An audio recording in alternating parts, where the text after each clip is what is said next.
27 अक्टूबर 1971 को हरम गेट मुल्तान के बाजार हुस्न में एक बच्ची पैदा हुई। सुर्खो सफेद बच्ची की पैदाइश पर खूब जश्न मनाया गया। बच्ची का नाम रखा गया समीना, यानी निहायत कीमती या फिर अनमोल। बच्ची की मां को यह पक्का यकीन था कि यह बच्ची बड़े होकर आर्टिस्ट बनेगी। मगर क्यों? इस क्यों का जवाब है उस वक्त के बाजार हुस्न का माहौल। वो माहौल जिसमें हर बच्ची को रक्स यानी डांस और मौसीकी सिखाई जाती, इसे एक फनकार के तौर पर तराशा जाता। मगर समीना की मां इससे कुछ ज्यादा चाहती थी।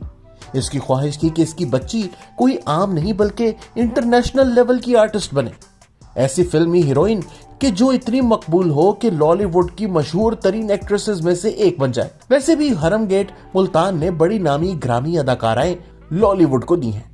शायद इसी वजह से समीना की मां के दिल में यह ख्याल आया। खैर, वक्त का पहिया घूमा।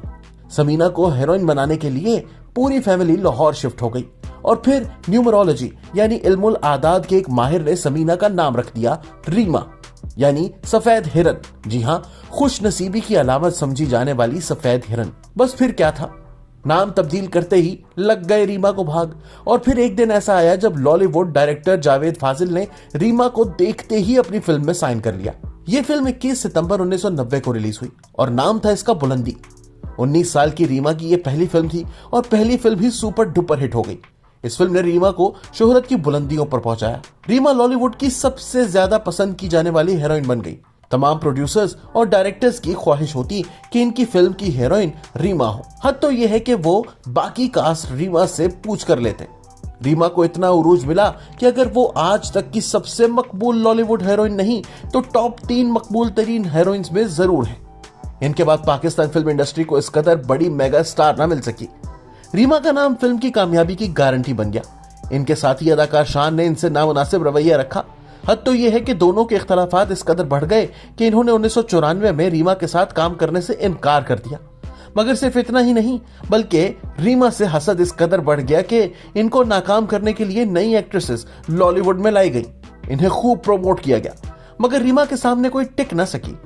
रीमा की शोहरत का ग्राफ ऊपर ही जाता रहा और एक वक्त आया कि लड़कियां ऐसे नाम रखकर फिल्म इंडस्ट्री में आई जिनमें रे, ये और बीम आता था। मगर रीमा सिर्फ एक ही रही। रीमा कहती हैं कि इनकी साथी एक्ट्रेसेस के जब सब जतन नाकाम हो गए तो इन्होंने इनके घर पर फायरिंग करा दी और इन पर काला जादू तक करवाया।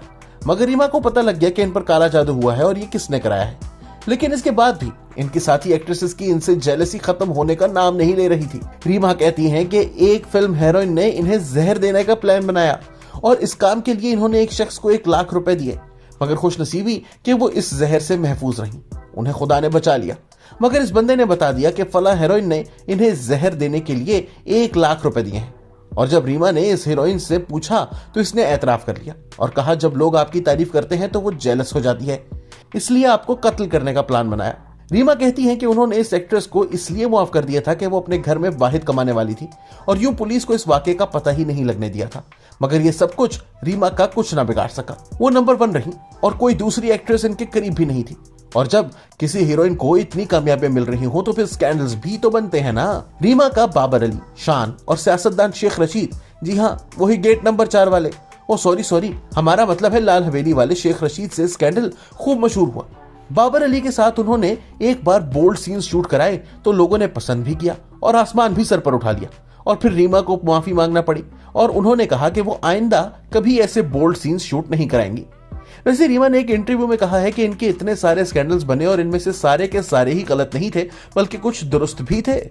अब ये तो नहीं पता कि कौन कौन से दुरुस्त थे, मगर इनका शेख रशीद के साथ scandal talk of the town रहा। हर शख्स की जबान पर इसी स्कैंडल का जिक्र था। एक किताब पार्लियामेंट से बाजार हुस्न तक में भी इस स्कैंडल का जिक्र है। इस किताब के मुताबिक हुआ कुछ यूं था कि एक बार शेख रशीद, जो इस वक्त भी वफाकी वजीर थे, ने अदाकारा अंजुमन को खुशखबरी दी कि इन्हें नेफ्डेक अवार्ड से नवाजा जा रहा है। अंजुमन बेचारी शौहर और बच्चों समेत इस्लामाबाद आ गई ताकि ये अवार्ड ले सके। मगर इन्हें क्या पता था कि शेख रशीद ने तो लाल हवेली में रक्सो सरूर की महफिल सजा रखी है। उन्होंने रात को अंजुमन को अकेले लाल हवेली पर बुलाया पर वो ना आई। शेख साहब फोन करते रह गए पर अंजुमन ना मानी। फिर पिंडी बॉय ने रीमा को फोन किया और बुला लिया और फिर रीमा ने इस रात को यादगार बना डाला। क्या खूब पार्टी हुई और फिर इसी नेफ्डेक अवार्ड की तकरीब हुई जिसमें यह अवार्ड अंजुमन की बजाय रीमा को दे दिया गया। मगर मजे की बात यह है कि ये जब रीमा शेख साहब से ये अवार्ड लेने आई तो म्यूजिशियंस ने शादी के गीत की धुन बजा दी। इस पर प्रोग्राम के कंपेयर दिलदार परवेज भट्टी ने मामला संभालते हुए कहा कि शेख साहब ये बाजे वाले भी एजेंसियों के एजेंट हैं। शायद म्यूजिशियंस ने सही धुन ही बजाई थी, क्योंकि इसी किताब में लिखा है कि शेख रशीद ने रीमा की मां से हाथ जोड़कर कहा था कि इन्हें अपनी फर्जंदी में ले लें। इस पर इन्होंने ये कहकर शेख साहब को दफा टरखान लगा दी थी कि जब तुम रीमा के साथ बाकायदा अपना काम कर लेते हो तो फिर शादी की क्या जरूरत है। और इस जवाब पर शेख साहब मुतमईन हो गए थे। मगर क्या वाकई ऐसा है? क्योंकि ये स्कैंडल इस कदर हिट था और इतने अरसे हिट रहा कि बस यहां तक कहा गया कि शेख रशीद रीमा पर लाखों वारते हैं। मशहूर है कि एक बार शेख रशीद ने रीमा को 2 लाख का चेक दिया। इस चेक का नंबर था 82447124। रीमा ने चेक यूबीएल से 13 जुलाई 1993 को कैश कराया था। अब इसमें कितनी हकीकत है, कितना फसाना, कुछ नहीं कहा जा सकता। मगर यह बिल्कुल हकीकत है कि एक बार रोजनामा पाकिस्तान ने खबर लगाई थी कि शेख रशीद और रीमा फला तारीख को फला वक्त फला फ्लाइट से स्विट्जरलैंड जा रहे हैं और इस ट्रिप को अरेंज किया है इनके एक मुश्तरका दोस्त ने। यह खबर जंगल की आग की तरह फैली और इस डेट को रीमा और शेख साहब स्विट्जरलैंड डेट पर नहीं ले गए थे क्योंकि भांडा जो फूट चुका था। यह वाकया भी किताब पार्लियामेंट से बाजारे हुस्न तक के सफा नंबर 177 के दूसरे पैराग्राफ में मौजूद है। मगर ये स्कैंडल्स रीमा का कुछ नहीं बिगाड़ सके। इनका उरूज खत्म होने का नाम ही नहीं ले रहा था। वो फिल्में तो कर ही रही थी, अमेरिका और यूरोप में शोज भी करने जाती। वहां पर इंडियन एक्टर्स भी आते। इंडियन एक्टर्स को टफ टाइम देने के लिए रीमा और उमर शरीफ आगे आगे होते। रीमा का डांस वहां बहुत पसंद किया जाता और इन्हें इंडियंस पाकिस्तान की माधुरी दीक्षित कहा करते थे। और जाहिर है रीमा का डांस था ही इस कदर जबरदस्त कि बस वो ना सिर्फ एक बेहतरीन एक्ट्रेस थी बल्कि शायद सबसे अच्छा डांस करने वाली पाकिस्तानी हीरोइन भी। और जनाब रीमा सिर्फ हीरोइन ही नहीं थी बल्कि इन्होंने 2 फिल्म्स की डायरेक्शन भी दी है और इन्हें प्रोड्यूस भी किया है। पहली फिल्म है 2005 में रिलीज होने वाली कोई तुझसा कहा। इसमें रीमा हीरोइन और मोहम्मद राना हीरो थे। यह फिल्म सुपर डुपर हिट हुई थी और लव में गुम की रीमा हीरोइन भी थी और डायरेक्टर और प्रोड्यूसर भी। इस फिल्म में जावेद शेख, नदीम और बॉलीवुड कॉमेडियन जॉनी लीवर भी थे। यह फिल्म कामयाब ना हो सकी और इनकी अब तक की आखिरी फिल्म है।